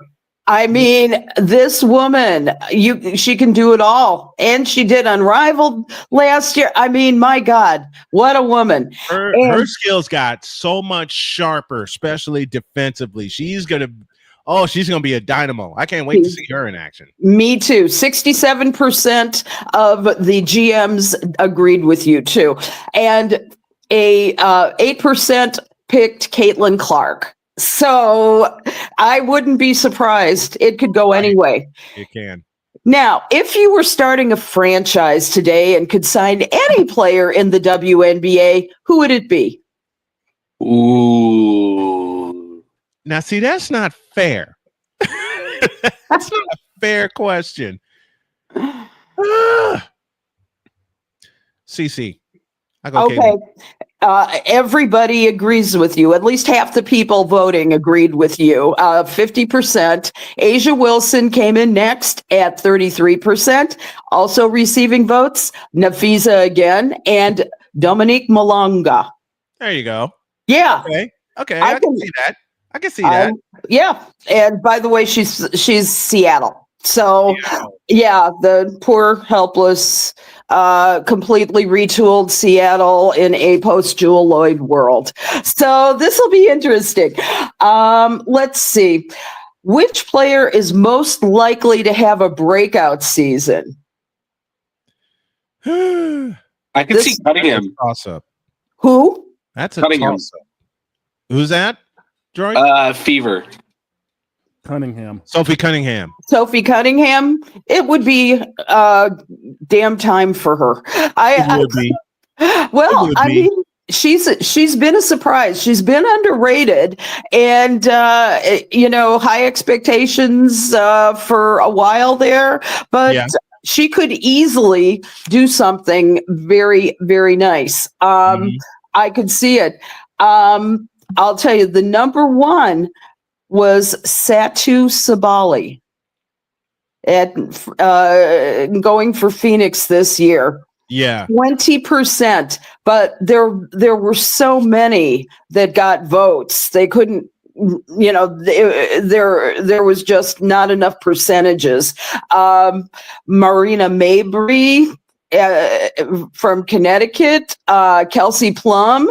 The Sparks, her new team, Gabby Williams in Seattle, Aaliyah Boston, the Fever. Aaliyah Boston's going to be a wild card for Indiana because she grew so much the second half of last year, especially, I'll say it again, when the Fever got a chance to rest. They got a chance to rest their legs. Caitlin Clark had a chance to rest her legs, and they got together. They were the highest scoring team in the second half of the year last year. So Boston is definitely worth the vote.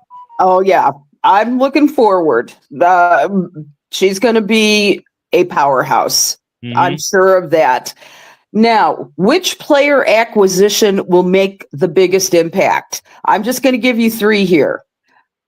Could it be Alyssa Thomas, Kelsey Plum, or Satu Sabali? Kelsey Plum. Kelsey Plum.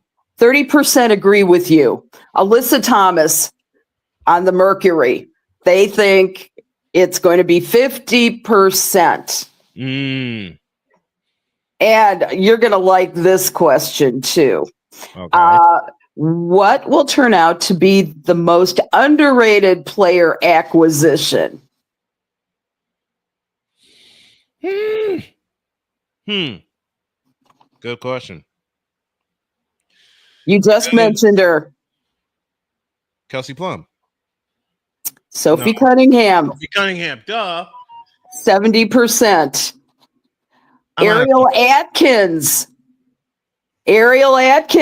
from the Sky, 17%. She's very excited to be here. She was all hyper during WNBA Media Day and was just terrific. One thing I love about the Sky this year, everybody's excited to be there with their win now philosophy. That's the attitude that's the attitude I'm looking for from the Sky. That's the attitude I'm looking for from everybody.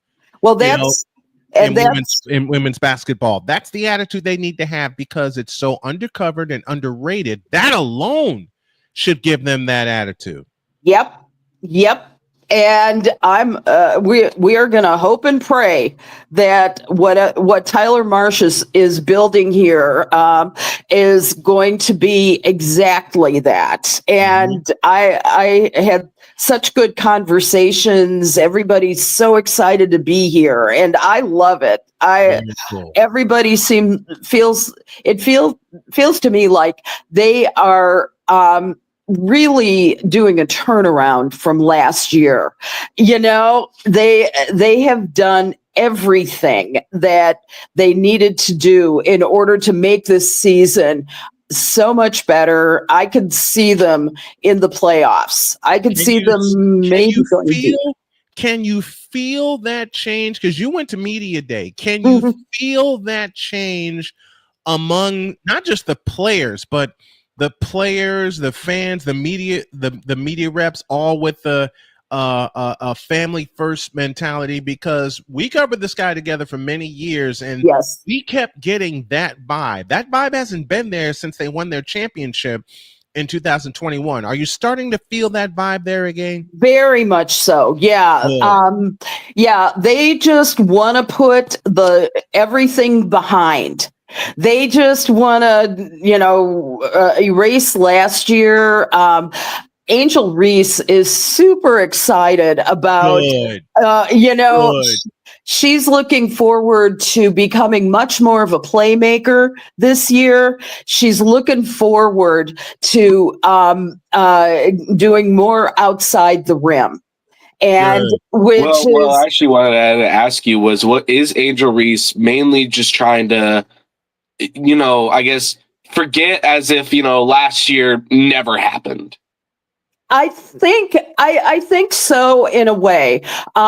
She wants to be much more than a rebounder, and that'll be there. But what Coach Marsh has done is to encourage her more on both sides of the ball, and so he's working on her defensive skills so she can And she Good. said that, she felt very bad about not making the playoffs. To win is everything to her. She made that very, very clear. Somebody asked a question that she just skipped over. They said something about, have you learned to tone down your aggression or something like that? Or are you planning on toning down your aggression? Something along those lines. Mhm. And she said, next question. Loudly. You know what? And that's good. Yeah. And that's good. That's called that she's getting media trained. So that's good. And you're right, Droid. She's been media trained. And the other thing is, and Allie we've all mentioned it, okay? Not just Allie, but Droid, Shane, Victor, and myself have all mentioned it. Focus on this upcoming season. Exactly. I can so see Angel Reese being a defensive dynamo. Yes. But she has to work at it. He's got that aggression, and God, she has so many fans I've been privileged to view the games of the Aurora Park District, and the thing is, so many of them look up to her. It's amazing. Greg's grandson Ollie knows who she is, and he's a big fan of the WNBA. I think I will be forced to get him to a game this year. I don't think that'll be forced if he's so excited about the game and the players already. I don't think that's force. I love it. I don't think that's force at all. But speaking of playoffs, there's a very big one happening right now. Maybe the PWHL. I don't know. Maybe is it the PWHL? Pretty damn sure it's the PWHL. Yeah, if they have any strength left after their 4 overtime game. Oh my gosh. Yeah. Have you been paying attention to it, watching it? I have been paying more attention to the Ottawa Charge Montreal Victoire series than I did the Frost Inspector series. I love it. I think that listen, Ottawa and Montreal, the Battle of Canada. Ottawa leads that series 2 games to 1. Game 4 is tonight in Ottawa. And I see Montreal taking game 4 in Ottawa and taking it to a 5-game series. I see this going the distance. Absolutely. I see this series going the distance. It's just like the Mavericks. Not the Mavericks. I'm sorry, not the Mavericks. The Denver Nuggets. They took it to 7, and I'm so happy we were watching that last. I couldn't believe it. I applaud the Nuggets for their performance this playoffs. Everyone looks at your seed and they're like, "Oh, you're not a big seed. You're not going to do nothing." The Nuggets are like, "Screw the number. Look at our numbers." Yep, I'm looking forward to them taking down Oklahoma City. I really am. Yeah, the 4 overtime game that y'all just mentioned, Montreal and Ottawa, in Montreal. Listen, I barely got through 3 overtimes with the Boston Bruins and the Chicago Blackhawks some time back, and I was glued to this one. I was absolutely glued to this one. Well, you know what? Nobody wants to go home. No. Right? And so they battled and battled and battled. Can you imagine skating 7 periods of hockey? Listen, I know Steven Stamkos knows how that skating 6 periods of hockey goes. Because listen, they went to double overtime, but I think the longest overtime I've seen in my lifetime was that Tampa Bay Lightning Columbus Blue Jackets series. I think that was 5 overtime periods. That's 8 periods of hockey. I've seen a 5 overtime game with the Pittsburgh Penguins and the Philadelphia Flyers. My God. A game that didn't end until 1 a.m. I celebrated and then I fell right to sleep. I believe it. One of my favorite recent overtime games was, Blake's going to hate me for this, the Panthers and Canes in the Eastern Conference Final, where Matthew Tkachuk sent everybody to bed, and I think there were literally people taking a sleep in the stands. I believe it. Taking a quick little nap. It's for a playoff game, you have to take a quick little nap. You get the intermission break. They Zamboni they surface the ice, and when they come back on the ice, they blow the horn. You're ready to go again. Now, let's go. They sit as long as they sell coffee in the stands. I'm real happy. I was at a game where that happened. I will go. We did it once on my mother's 90th birthday, which was 8 years ago. It was my entire family was at Wrigley Field for an 18-inning game. And, my sister-in-law needs sleep. The kids were young at the time. Then we had Lev and my niece and nephew, who were, I think, maybe young teenagers at the time. And so I have a picture of my nephew sleeping on my mother's shoulder. My mother is like, "Oh, we get to see 2 games. I'm so happy." We're all getting so grumpy. I'm like, I gotta work tomorrow. It was just insane. And Lev's got to go to school. This is May. This is not before the end of her their school year. And so I'm going, what the hell are we gonna do? Okay. Next thing you hear, the vendors going up and down the aisles. Coffee. Pillows, back scratch up. We did, yep.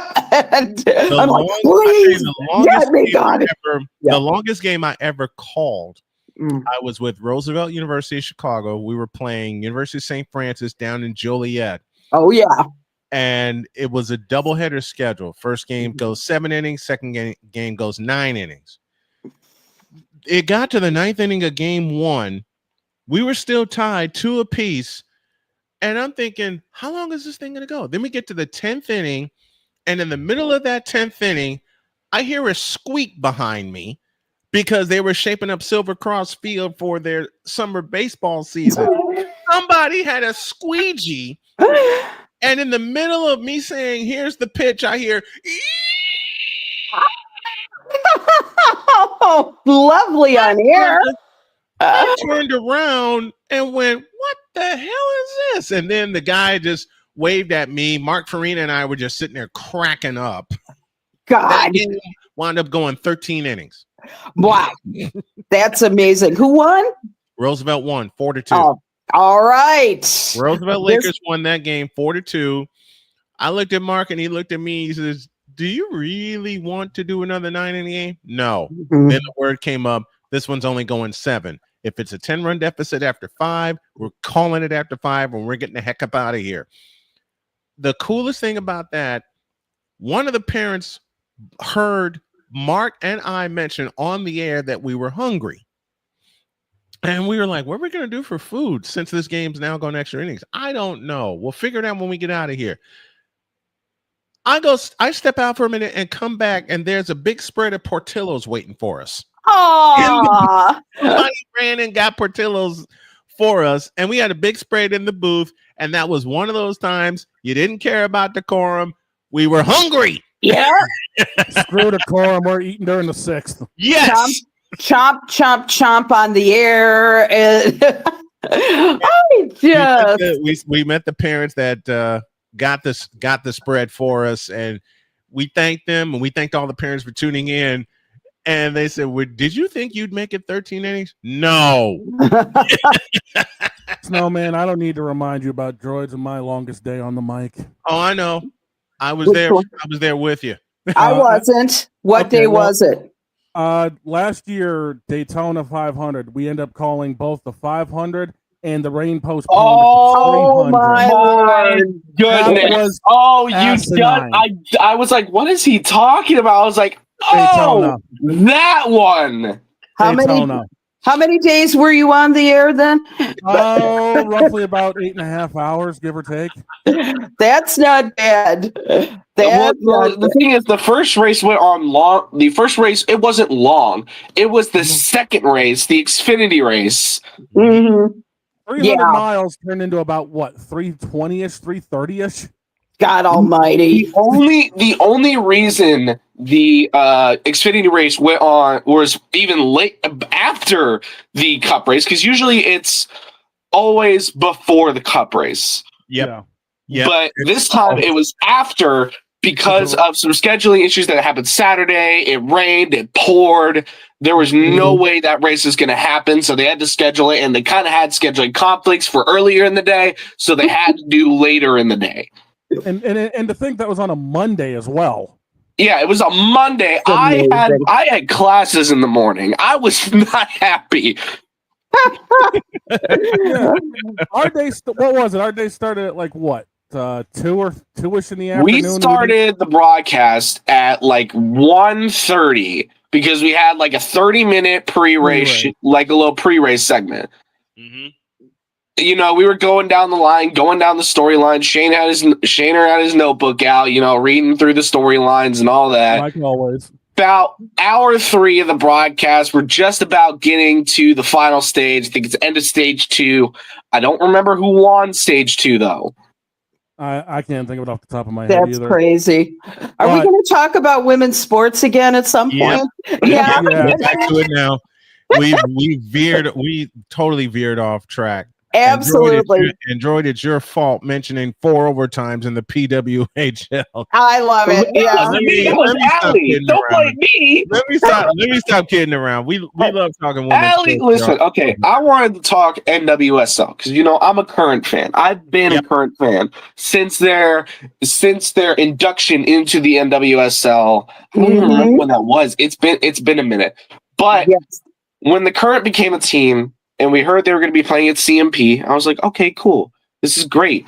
And then I heard they were getting their own stadium. I'm like, when was the last time you heard a city going out of their way to build a stadium for a women's team? That's been a very long time.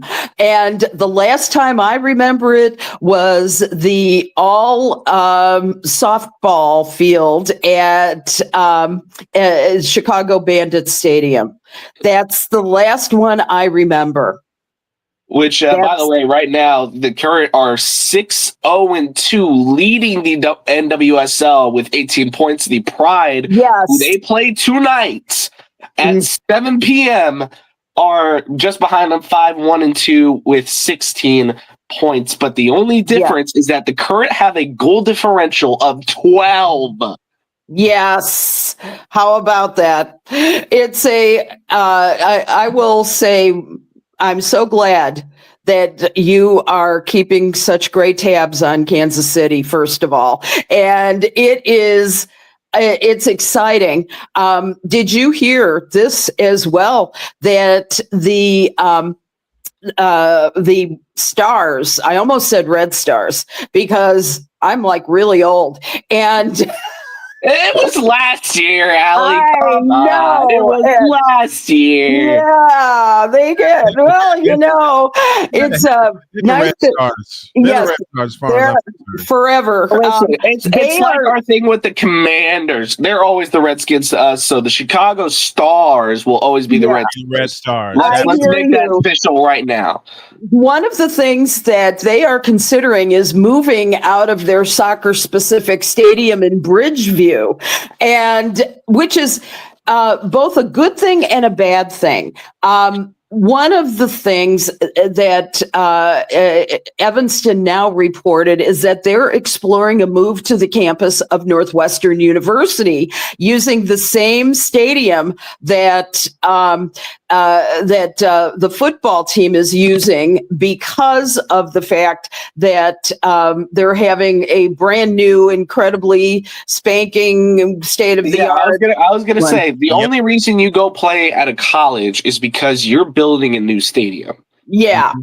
Yeah. What they Always the reason. their goal, according to the president of the team, they would love to build about a 14,000 person stadium with the ability to grow to 20,000. And the thing is that the biggest problem with Bridgeview is that it is inconvenient to everything.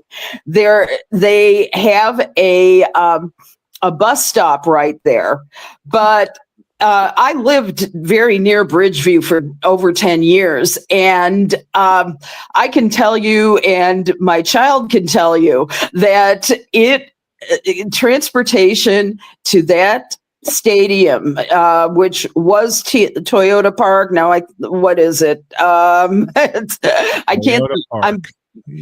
But it's no longer that. It's SeatGeek Stadium. SeatGeek, yeah, thank you.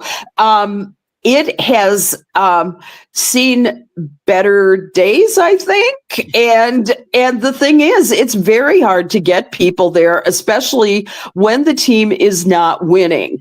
I think one of the biggest flaws with SeatGeek Stadium is it's a 28,000 capacity stadium. When your biggest stadium in the MLS is BMO Stadium in Los Angeles. It's owned by LAFC. Mm-hmm. One of the biggest ones, which was built for the Angels, is 22,000. Yeah. And then where Washington Spirit play, which they share with DC United, it's 20,000. Mm-hmm. Right. I think CPKC Stadium is one of the smaller ones, but that's because they know that with the smaller amount of seats, there's less room to fit people, which means you could sell out the tickets really easily, which is 11,500 is CPKC Stadium current capacity. Exactly. But 28,000 is ridiculous. Yeah. And however, it's possible. You build for the future. The future will be in everything that's going to happen with the NWSL. And they are growing and changing by day. I will look forward to the day when we see that women's soccer is going to get to 28,000 at capacity anywhere, and they have done so before. And I think now, like with every other team that we've talked about in women's sports, this is the time to do that. And I'm looking forward to it. I would say that SeatGeek Stadium will be fine because they have the junior leaguers of both the both the Chicago Stars and the Fire. And the Fire. Yeah, sorry, and they also got their rugby team over there. And the Ruxing people. Yeah, which is good. I love that. And so I would say that SeatGeek Stadium will be fine if the Stars move on to Northwestern, and also look at a very good possibility of building their own stadium somewhere convenient to public transportation and build a gigantic parking lot. So that's what we're hoping for. I mean, Peter Wilt, who initially made the deal for that stadium, said that it was the best deal he could have gotten. He was able to build it almost without cost. And it was great for the Fire. It's great for the Stars. They need to go to a place that is much more convenient. That's why Allstate Arena was great for the Chicago Sky initially, as was UIC Pavilion when it was called that. And now they have Wintrust Arena. All good stadiums, but I believe that the Sky is going to someday maybe need their own place or move into the United Center. I was thinking about how soon this guy could move into the United Center. It's centrally located, access to public transportation. Not saying you can't get it with Wintrust Arena, but the popularity this year of the Sky will determine where they go in the future. If they have a great season, let's just say they have a playoff season, how long do you think it would take them, building off of a possible playoff season, to move into the United Center? They already are building a new practice facility. So, I would say that once they stabilize their coaching situation, right now I just talked with them yesterday on a Zoom interview, and they were, I would say that it would probably take maybe 3 years to, That's about right. Yeah, to really get them to a point where people are going to want to come. They've got several problems this year. Number one is that they're unstable at the coaching position, and they're lacking Mallory Swanson, who, by the way, congratulations to Mallory and her husband Dansby, about to become parents. That explains the long absence. I understand. More power to them. But I think what they need to do is become the team that they were under Rory Dames, without the constant emotional and physical abuse that he heaped on them. Right. And for that, they are their new coach is taking a really one step at a time approach with them. Right. They're building a group of extremely young players, and they want to make sure that that those players are well developed. Right now, you ain't got anything to build on. There's no particular leader. I wish that they had what they had in Kansas City. I wish that there was that winning attitude. There's got to be somebody coming in as a dynamo, and I can't think of who that would be, actually. For right this second, I can't think of somebody, but I'm fairly sure that they are going to get that straightened out. Laura Ricketts knows how to run teams. I think it's going to be a very good season in say a season from now. Yeah. I would say that they will be much improved then. I have to mention too, while we're still on the subject of soccer, we've got to talk about what happened in Angel City and Utah Royals with Savvy King when she collapsed and the game went on. It's the NWSL just concluded that they did a short investigation after much public outcry. With players being so distraught that their teammate who had suffered a heart abnormality that was previously undetected was lying on the field, carted off. The players were so distraught. Nobody at Angel City could play after that. It was absolutely a horrible, horrible thing to have happen. And so the thing is that the NWSL has since concluded that games where players are injured will not go on. Okay. And I think that's a smart idea, because you're going to play worried about your teammates, distracted as hell. Yeah. Oh my God. I mean, if it were my child, I would not want for the teammates to have to go focus on the play. This reminded me of a couple of instances. Way back when, Brian, you may have been too young to remember this, but do you remember a player by the name of Chuck Hughes on the Detroit Lions? I do. Back in 1971, he collapsed and died on the field. Mm-hmm. Yeah. And I remember that was one of the first things that got me scared about the game of football. My mother was telling me that, I was real young. I'm like, Mom, is he dead? Mom didn't know what to say. And, right.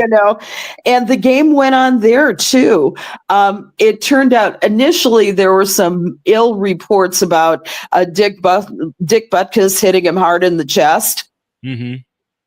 And it was, but those reports were false. It actually came out of a spleen injury that he had many weeks earlier, had caused blood clots to form around his heart. So literally, it was a very tragic situation. Players should not have to be put to the ultimate test and move along that way. That's why I loved the how the NFL handled, when DeMar Hamlin went down. Yes. They completely canceled the game. They moved it to a different date. So, everybody had time to recollect their thoughts. Everyone had time to, pray for DeMar. And, that was just like every other situation. It was so sudden. You don't realize it happens until, you get that call from your friend that says, hey, turn on the Bengals-Bills game. Or, hey, turn on the Royals, the Royals-Angel City game. I'm like, well, why? And I'm like, you turn it on and you see a player down the field, and the way the NWSL did it was worse. But when you turn on that Bengals-Bills game and you see paramedics surrounding, you see an ambulance on the field, it's a moment that makes your heart sink. Yes. And one of those moments for me, as a hockey guy, was when Jay Bouwmeester collapsed on the bench against the Ducks. Mm-hmm. Oh my God, I'd forgotten that one. Yeah, that was such a scary situation because I followed the Blues very closely while I followed my Panthers, and Jay Bouwmeester, a really big part of that Stanley Cup winning team for the Blues. Yeah, and just to see him. Like, first, they said from his teammates, they said he sounded like he was breathing abnormally, which is usually the first sign to, a possible cardiac arrest. Yeah. And sure enough, after a shift, he tries to sit down, and then collapses in front of medical staff. You had Ducks medical staff rushing towards the Blues bench. You had Blues staff coming down the tunnel. It was one of those scary situations. We're happy, all players that, have fallen recently or have had situations happen on the field are okay. DeMar Hamlin has been recovering. Right. Jay Bouwmeester sadly was forced to retire, but we hope this isn't the same case. One of the things that came out of Chuck Hughes's passing was that all teams in the NFL, which others have adopted, is that they must have defibrillators available. Yes. And that was probably the lifesaver that has saved the life 150,000 times of players who have suffered some trauma like that. And so, his legacy lives on in these players who have been helped, like DeMar Hamlin. The recent player of memory for me, aside of DeMar Hamlin, where I really first saw it live, was Hank Gathers. Oh my gosh, yeah. Oh my gosh. During the West Coast Conference tournament, for those of you that are unfamiliar, Hank Gathers was a member of the Loyola Marymount Lions.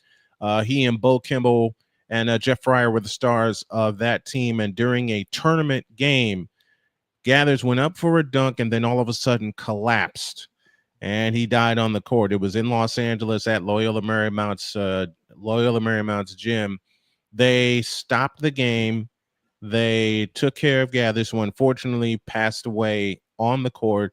They didn't play another game in that tournament. They awarded the tournament win to Loyola Marymount, but it didn't matter with the situation with Hank Gathers. And I still have a couple drawings to this day where I just drew number 44, which was the number he wore, and I'm gonna have those pictures put up here in my office. But having that, having those conditions in place, or having those standards in place, I should say, for players that suffer in any kind of way, that should be a first and foremost, that should be a standard. I'll mention another player before we get out of here that didn't know what was going on with him until after he retired. Does the name Junior Seau mean anything to you? Oh, yes. Oh, God rest his soul. God rest his soul. Indeed. If you have a child that's involved in sports, especially if you have women that are involved in sports, make sure all of the standards and practices, the health standards and practices, are in place, because we can relay and tell you that we've seen some instances where they weren't, and unfortunately the ultimate bad result happened. And we got to get the heck up out of here. But Allie, always a pleasure, my dear. Thank you for coming on with us. Made an executive decision tonight, the Wings and the Lynx. I'll have it live here, and then y'all know the big one tomorrow, the Chicago Sky and the Indiana Fever from Indianapolis, Indiana. I'll be here in the studio behind the headset for that. And who knows, there's a redhead that may join me. Thank you, Allie. Thank you very, very much. Appreciate you. Have a happy WNBA weekend. Absolutely. Thank you, Allie. Take care. Bye-bye.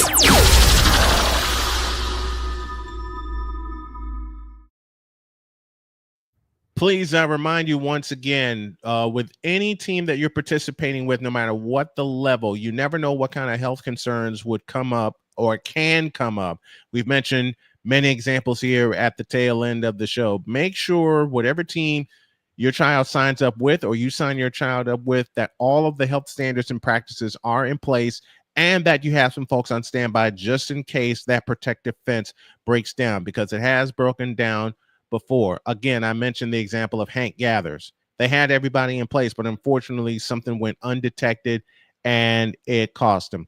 We want to make sure everybody who plays hard, but plays safely. We got to get out of here. Wings and Links tonight, 6:30 for a pregame, 7 o'clock for the tip. That's Eastern time. I'll have it here on the channel while we're peeking in on a hockey game and a game 6 in Boston.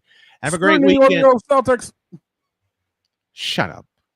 Have a great weekend. God bless. Remember to make your next move your best move. And always remember, if your dreams don't scare you, they're simply not big enough. Dream big, do bigger. Bickle and Bolin did that in 2013. Bye, y'all.